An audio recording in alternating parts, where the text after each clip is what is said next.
What are heterotrophs and what is heterotrophic nutrition. तो simple है कि जो ऑर्गेनिज्म हेटरोट्रॉप्स होंगे वो जो न्यूट्रिशन ऑकर करेंगे वो हेटरोट्रॉपिक न्यूट्रिशन कहलाएगा। तो हेटरोट्रॉप्स मीन्स वो ऑर्गेनिज्म जो अपना खाना खुद नहीं बना सकते, which can not make their own food and depend directly और इनडायरेक्टली ऑन ऑटोट्रॉप्स। और जैसे अपन ह्यूमन बींग्स, अपन लोग इनडायरेक्टली कुछ प्लांट्स पर या सीधे सीधे कि इनडायरेक्टली प्लांट्स पर डिपेंड है। अपन डायरेक्ट पत्तियां या वैसी चीजें तोड़ करके सीधा गेहूं या वो सब खा नहीं लेते।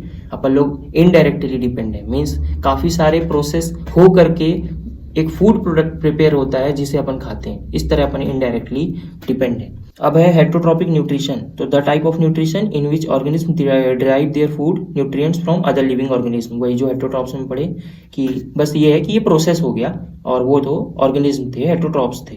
तो द टाइप ऑफ न्यूट्रिशन मतलब कि ऐसा न्यूट्रिशन जिसमें ऑर्गेनिज्म अपना खाना किसी दूसरे लिविंग ऑर्गेनिज्म से पा रहे हों। In heterotrophic nutrition the energy is derived from the intake and digestion of the organic substance normally of plant और एनिमल टिश्यू। हेटरोट्रॉपिक न्यूट्रिशन में जो एनर्जी मिलती है, एनर्जी ड्राइव होती है, वो जब हम किसी प्लांट या एनिमल टिश्यू को खा लेते हैं तो उसके बाद, मीन्स यहाँ पे लिखा है फ्रॉम द इनटेक मतलब इंजेशन होना, अपन ने उसे खा लिया और फिर अपन उस ऑर्गेनिक सब्सटेंस को डाइजेस्ट करेंगे, उसके बाद उसके न्यूट्रिएंट्स को एसिमुलेट कर लेंगे, अपनी बॉडी में एब्जॉर्ब कर लेंगे। तो ये हो गया न्यूट्रिशन प्रोसेस। तो इस तरह के मोड ऑफ न्यूट्रिशन प्रोसेस को हेटरोट्रॉपिक न्यूट्रिशन कहते हैं। और इसके भी 3 टाइप होते हैं, सेप्रोट्रॉपिक न्यूट्रिशन, पैरासाइटिक न्यूट्रिशन और holozoic nutrition. Saprotrophic nutrition means वो मोड ऑफ न्यूट्रिशन जिसमें कोई ऑर्गेनिज्म अपना न्यूट्रिएंट्स ऑब्टेन करता है किससे, मरे हुए या सड़े गले जानवर या कोई भी ऑर्गेनिक मैटर से। Means dead and decaying, dead means मरा हुआ, डिकेइंग मीन्स जो सड़ गल रहा हो, है ना, खराब हो गया हो पूरी तरह। इसमें एग्जाम्पल क्या है जो ये मोड ऑफ न्यूट्रिशन फॉलो करते हैं, फंगी, ईस्ट, बैक्टीरिया, ये सब सेप्रोफाइट्स हैं। इसके बाद parasitic nutrition. Parasitic nutrition means it refers to the mode of obtaining food synthesised by others. जो खाना कोई दूसरा बना लिया होता है उससे बना बनाया फूड प्रोडक्ट ले लेना और उसमें से न्यूट्रिएंट्स गेन कर लेना, ये पैरासाइटिक न्यूट्रिशन कहलाता है। अब इसमें यह है कि वो ऑर्गेनिज्म जो फूड ऑब्टेन करता है उसे पैरासाइट कहते हैं और जो फूड एब्जॉर्ब करता है उसे होस्ट कहते हैं। और this nutrition is observed in, ये कहाँ कहाँ पाया जाएगा, वही सेम टू सेम जैसा सेप्रोट्रॉपिक में था कि फंगी, बैक्टीरिया और कुछ प्लांट्स और एनिमल्स भी हैं। एनिमल्स जैसे प्लाज्मोडियम और राउंड वॉर्म वगैरह, इनमें पैरासाइटिक न्यूट्रिशन होता है।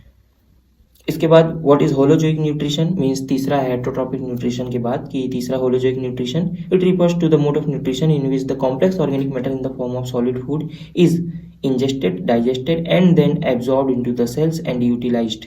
ये वो मोड ऑफ न्यूट्रिशन होता है। होलोजोइक में सिंपली अपन ह्यूमन बींग्स आ गए, बहुत इजी है। सिंपल ऑर्गेनिक मैटर और कॉम्प्लेक्स मीन्स मिला हुआ, मीन्स थोड़ा सा मिल करके कुछ प्रोडक्ट बनता है ना, मीन्स छोटी छोटी चीजें मिल करके बड़ी बनती हैं। तो कुछ ऐसा जैसे सेल मिल करके टिश्यू बनते हैं, तो ऐसे ही अपन जो खा रहे होते हैं थोड़ा सा लार्ज प्रोडक्ट होता है या फूड प्रोडक्ट आइटम कुछ भी जो भी खाते हैं। तो कॉम्प्लेक्स ऑर्गेनिक मैटर मतलब सॉलिड फूड है ना, लिक्विड भी हो फिर भी वो भी कॉम्प्लेक्स कहलाएगा।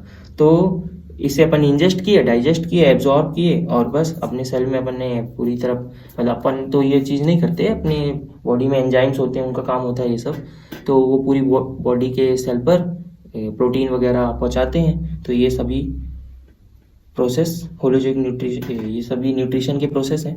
तो एग्जांपल में ह्यूमन बीइंग, फ्रॉग, एमीबा, ये सब रहता है। तो ये था इस टॉपिक में।